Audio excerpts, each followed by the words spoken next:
The time is 6 o'clock on Oluyole 98.5 FM.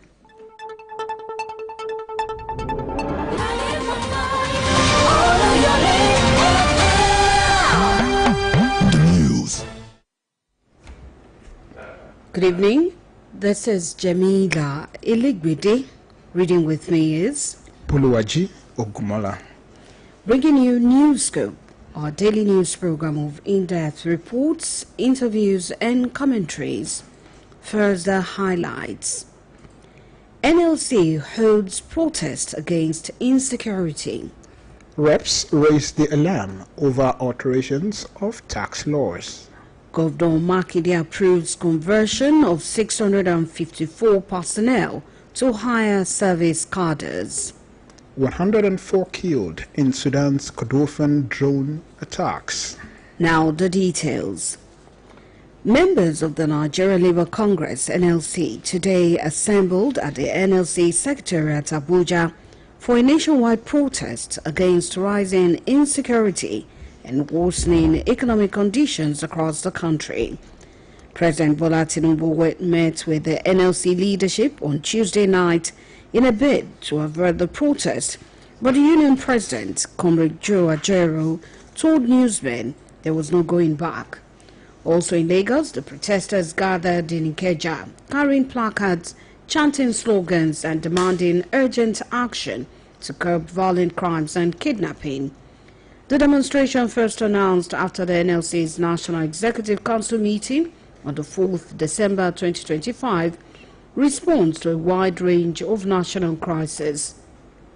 The union's National Executive Council expressed concern over escalating insecurity, including the abduction of 24 schoolgirls in Kebbi State on the 17th November, during which 2 staff members were killed.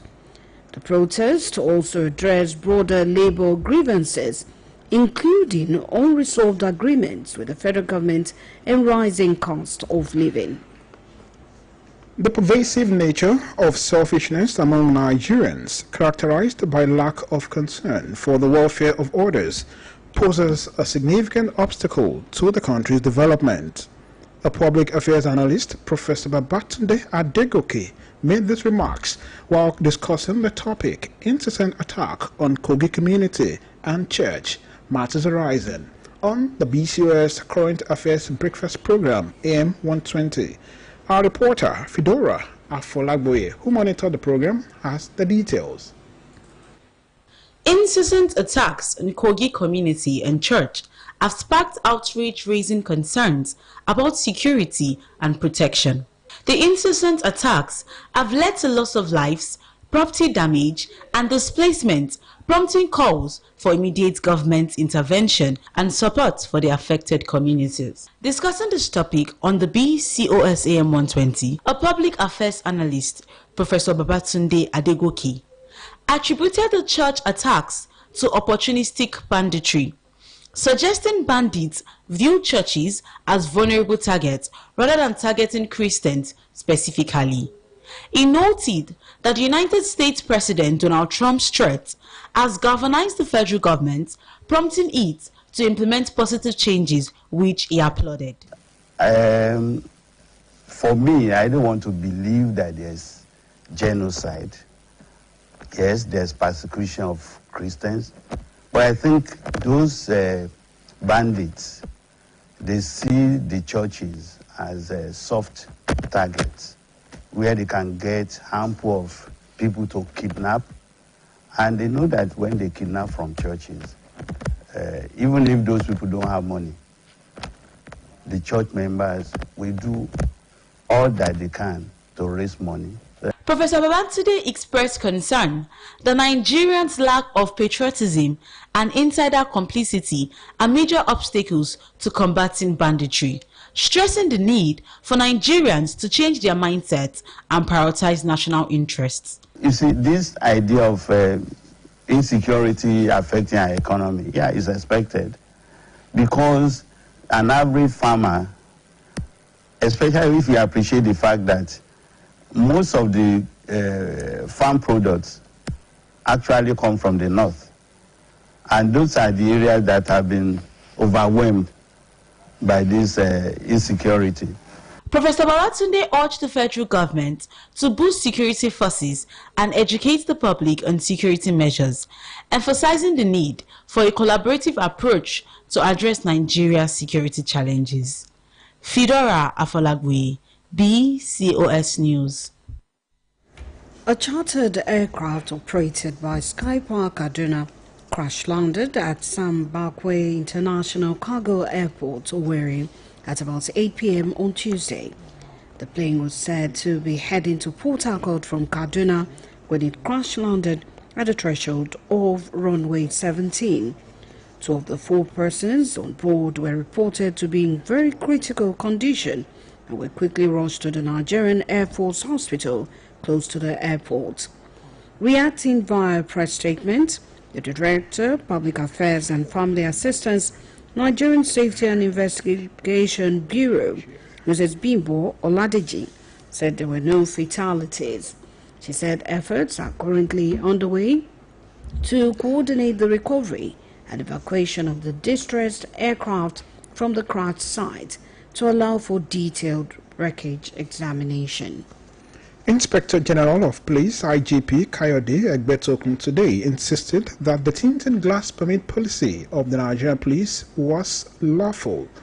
IGP Egbetokun said the force remains unwavering in its respect for the judiciary. He said the police will comply fully with all valid orders of the courts of competent jurisdiction and will not act in any manner that undermines ongoing judicial proceedings. The IGP, however, clarified that the existence of pending litigation does not in itself extinguish the lawful responsibilities of the police, except where a court has expressly and finally directed otherwise. A statement issued by Force Public Relations Officer CSP Benjamin Huneng noted that there is no final judicial pronouncement declaring the motor vehicle tinted glass permit policy unlawful. A member of the House of Representatives, Abdulsamad Dasuki, has drawn the attention of his colleagues to the alleged alterations of the tax bills as passed in both chambers of the National Assembly. Speaking under the matter of privileges at plenary session today, Dasuki alleged that the Gazette copy of the new tax laws in circulation differs in some clauses from the harmonized version passed by the Senate and the House of Representatives. He called on the House to revisit the version passed, requesting that all documents be brought before the Committee of the Whole for relevant amendments. He further described the development as a breach of the Constitution. Speaking of the Speaker of the House, Tajuddin Abbas, said the lawmaker would look into the issue and address it in the interest of the nation. This broadcast of Newscope comes to you from the Broadcasting Corporation of Oyo State, Ibadan. Oyo State Governor Engineer Seyi Makinde has approved the conversion of 654 workers into various cadres in the various ministries, departments and agencies, MDAs in Oyo State. Signed by the chairman of the State Civil Service Commission, Alhaji Kamaruddin Adelibigbe. The concerned officers include those converting from the sub-officers cadre to officer cadre and those converting from junior staff to senior staff. The beneficiaries, according to the release, include those who have improved themselves through various approved courses in tertiary institutions. With their approval, it is expected that the beneficiaries will not only enjoy higher salaries, but will also be able to reach the peak of their careers in the civil service. Alhaji Kamaruddin Adelibigbe admonished all the concerned officers to show more dedication to service. The Omitutu Glorious Bridge and Box Culvert, so 06, Onisebe along the Orita Mary Igesogba Babanla Road has been commissioned for use in the Onara Local Government Council area in Ibadan. The council chairman, Dr. Temitope Kolakbo, performed the formal commissioning of the bridge and box culvert today with a pledge to further dedicate himself to grassroots development. BCO's reporter Olamide Owolabi completes the story. As part of effort to accelerate development in Onara local government area, the chairman, Dr. Temitope Kolapo, popularly known as Glorious, embarked on several infrastructure projects, including the construction of the Omitutun Glorious Bridge Box Culvert 006 Onishebe along the Ovitamemi Igisogba Bambala Road. The bridge, which is the sixth of its kind by the administration since its assumption of office, was commissioned by the Oyo State Deputy Chairman of the People's Democratic Party, Alhaji Wasiu Adeleke.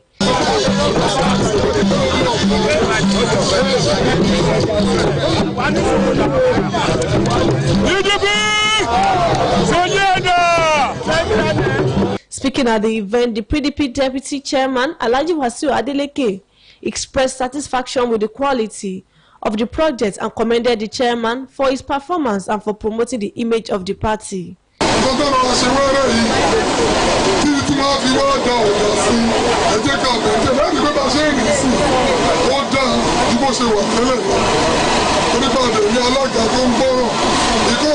It's one thing when leaders of entrepreneurship is another thing ready to share. So I commend the In their goodwill messages, some party leaders and a community representative appreciated the chairman for fulfilling his promise on the bridge construction and for executing other developmental projects within the local government.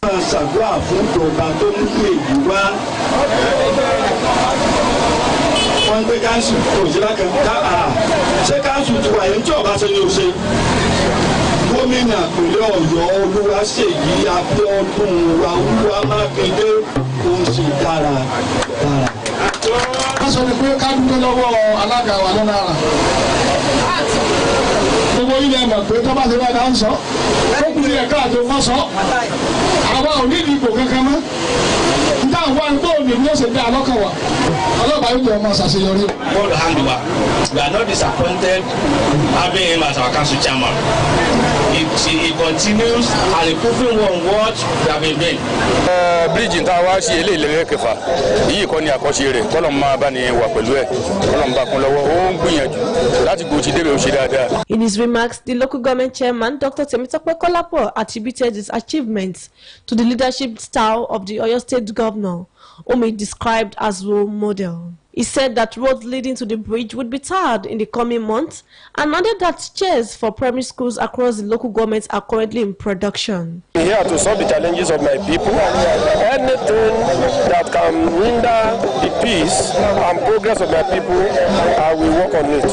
I will work on them, and I've been doing that. Presently, I'm working on the production of chairs and tables for all the primary schools in our local government, and we are doing it at the council secretariat.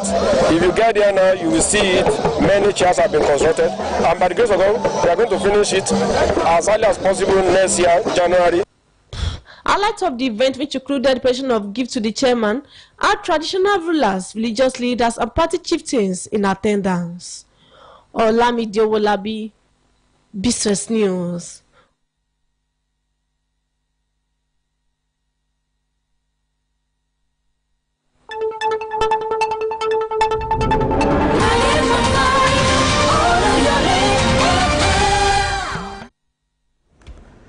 The First Lady of Nigeria and National Chairman of the Renewed Hope Initiative, Senator Oluyole, has held the third edition of the Elderly Support Scheme, providing financial assistance to senior citizens of Oyo State.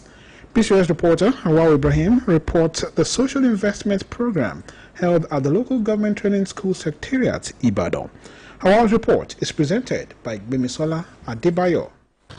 The Renewed Hope Initiative Social Investment Program, themed Finding Joy in Old Age, was held simultaneously across the 36 states of the Federation and the FCT. Under the scheme, each state was provided with the sum of 200,000 naira to 250 elderly beneficiaries to help strengthen and improve their overall well-being. Speaking at the social investment program, the First Lady of Nigeria, Senator Oluyole, who was represented by the wife of the Oyo State Governor, Mrs. Tamuno Minini Makinde, and further represented by the wife of the Deputy Governor, Mrs. Ajibola Lawal, emphasized the importance of including elderly citizens in national development. She explained that the elderly support scheme was designed to ensure that senior citizens live with happiness, dignity, and a sense of belonging, noting that the initiative has become a uniform program aimed at celebrating and supporting the elderly across the nation. It is crucial to emphasize the importance of prioritizing our elderly citizens in our initiatives. They have more difficult paths so that the younger generations may have smoother roads to travel. It is therefore our moral duty and indeed our joy to ensure that they live their twilight years in comfort, good health, and dignity.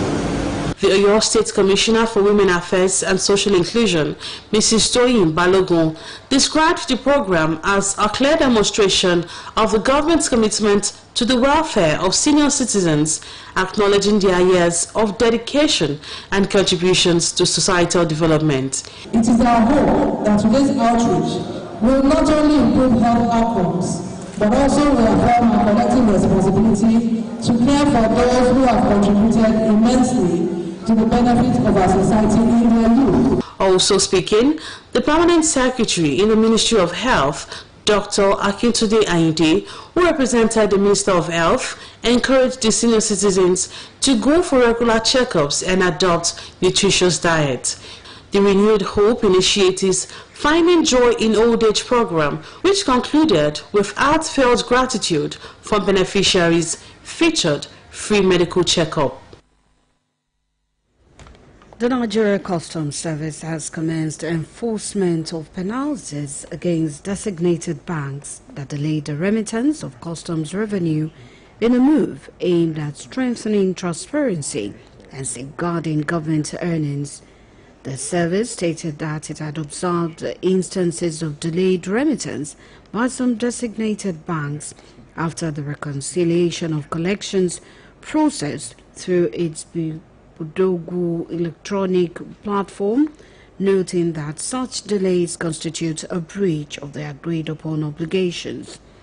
In a statement issued today by the Deputy Controller of Customs and National Public Relations Officer, Abdullahi Mewada, the service said the delays undermine the efficiency, transparency, and integrity of government revenue administration.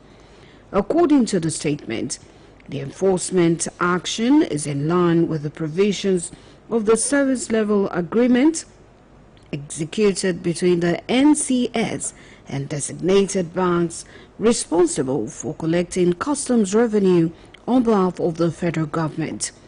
The NCS disclosed that any bank that fails to remit collected customs revenue within the prescribed timeline will be liable to penalty interest calculated at 3% above the prevailing Nigerian interbank offered rate for the period of the delay. In the world of sports, Ahmed Musa has brought an end to his international career with the Super Eagles of Nigeria, following an illustrious career that included winning the 2013 Africa Cup of Nations. Ahmed Musa, a former Leicester City forward, announced his retirement today, describing his stint with the Super Eagles as a thing of pride. Ahmed Musa, the Kano Pillars general manager, is Nigeria's highest scorer at the World Cup with 4 goals, including a brace against Argentina in Brazil 2014. He replicated the feat 4 years later when the Super Eagles dispatched European side Iceland 2-0 in Russia. The AFCON winner returned to Nigeria in September 2024 as a player and was later appointed as the club's general manager. His retirement came weeks after defender William Troost-Ekong bowed out from the Super Eagles. Musa, until Wednesday's announcement, was last called up to the national team in the 2023 AFCON, but did not play a single minute as the Super Eagles reached the final of the competition hosted by eventual winners Côte d'Ivoire. On the foreign scene, at least 104 civilians have been killed in drone attacks across Sudan's Kordofan region as fighting between rival military factions reached deadly new heights in the brutal civil war deep into its third year. Foreign Desk editor Folashade Akitola compiled the details and other stories as presented by Bimbo Akombi. The attacks have battered the central region since early December, right up to Friday, following the capture of a significant army base by the Paramilitary Rapid Support Forces (RSF) in Bab Musa after a week of intense fighting. The escalation has displaced tens of thousands and overwhelmed health facilities already strained by cholera and dengue outbreaks as the main fighting shifts from Darfur in the west to the vast central region of Kordofan. The deadliest attack was reported from a kindergarten and a hospital in Kalugi, South Kordofan, where 89 people were killed, including 43 children and 8 women. 6 Bangladeshi peacekeepers serving with the United Nations mission were killed when drones hit their base in Kandugli, South Kordofan's capital, on December 13. UN Secretary General Antonio Guterres condemned what he termed the horrific drone attacks, noting that attacks on peacekeepers may constitute war crimes under international law. In the meantime, Australian authorities say they have charged a man who opened fire on a Jewish Hanukkah celebration on Sydney's Bondi Beach, killing 15 people, with terrorism and murder charges as mourners gathered to begin funerals for the victims. Police and local courts said on Wednesday that 59 charges are being introduced after the deadly shooting that also wounded dozens of others, including 2 officers. Among the offences are committing a terrorist act, murder, wounding with intent to murder, placing an explosive, and discharging a firearm with intent to cause grievous bodily harm. There are 20 people receiving care in Sydney hospitals for injuries sustained in Sunday's shooting, according to NSW Health. That includes 1 patient in critical condition and several in critical but stable condition. 2 attackers identified as 50-year-old Sajid Akram and his 25-year-old son, Navid Akram, carried out the attack using 6 firearms owned by the former. Bimbo Akombi, BCOS News. To end this edition of Newscope, here again are the main points. Members of the Nigeria Labour Congress (NLC) assembled at the NLC Secretariat, Abuja, on Wednesday for a nationwide protest against rising insecurity and worsening economic conditions across the country. A member of the House of Representatives, Abdulsamad Dasuki, has drawn the attention of his colleagues to alleged alterations of the tax bills as passed in both chambers of the National Assembly. We also told you that Governor Seyi Makinde has approved the conversion of 654 workers into various cadres in the various ministries, departments and agencies in your state. And on the foreign scene, at least 104 civilians have been killed in drone attacks across Sudan's Kordofan region as fighting between rival military factions reached deadly new heights in the brutal civil war deep into its third year. That's all from Newscope Desk for now. It was packaged by Mary Adedapo and delivered by Jamila Elegbede. Good evening. I am Buluwaji Ogumola. Thanks for listening.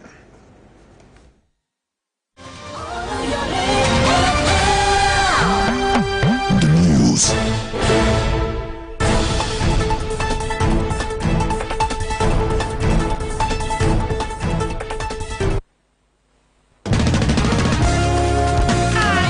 àkókò mìíràn tó ti dé láti kóra jọpọ̀ láti yin Olúwa lọ́kàn àti lóun wa nítorí tí ó ṣeun àti tí àánú rẹ̀ dúró níbi àkànṣe ìyìn ọlọ́dọọdún omi tuntun mega praise 2025 àti ìdúpẹ́ òpin ọdún láti kóra jọpọ̀ pẹ̀lú nǹkan pé Olúwa ṣeun lórí ayé wa fún àánú tá a fi rìnrìn àjò ọdún 2025 pẹ̀lú àkòrí triumphant praise ìyìn ìṣẹ́gun. bẹ́ẹ̀ ni àwọn olórin ẹ̀mí bíi Babátúnmise pásítọ̀ Ìfẹ́ Olúwa Òdógìyàn Dr. Yínká Ayéfẹ́lẹ́ àti àwọn ọ̀jìnmí olórin ẹ̀mí mìíràn yóò máa fi orin ẹ̀mí mú wa rìnrìn àjò níwájú Olúwa Monday ọjọ́ ajé ọjọ́ 22 oṣù kejìlá ọdún 2025 nàkànṣe ìyìn omi tuntun mega praise ní gbàgede Pace Center Park Agodi Gate Ìbàdàn North Local Government ní déédéé aago 3 ọ̀sán. Ó yá ìwọ náà darapọ̀ mọ́ àwọn aṣẹ́gun kájọjú ayọ̀ ìyìn ìṣẹ́gun pẹ̀lú gómìnà Ṣèyí Mákindé níbi ìyìn omi tuntun Mega Praise 2025. Má gbẹ̀yìn níbẹ̀, ìyìn kò ní tán lẹ́nu wa.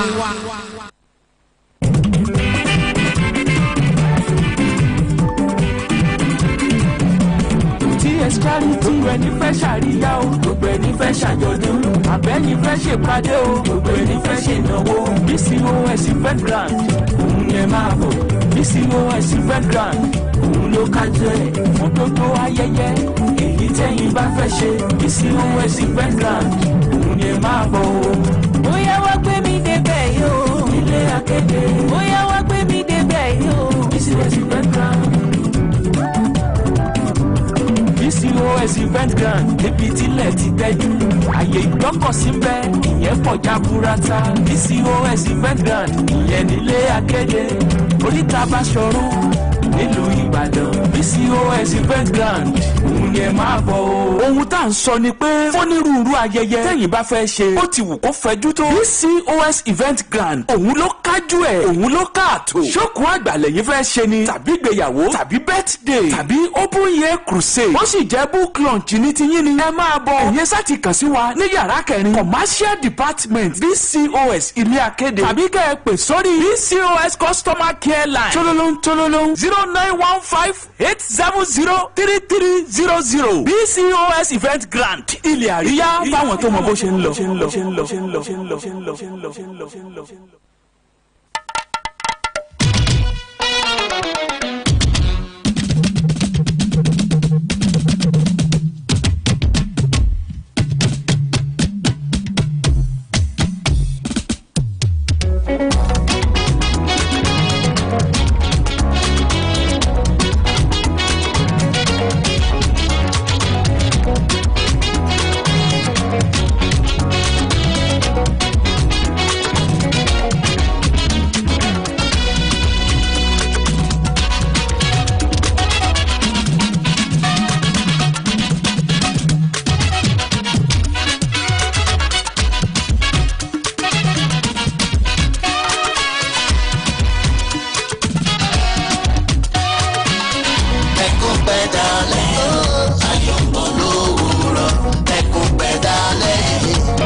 Go better.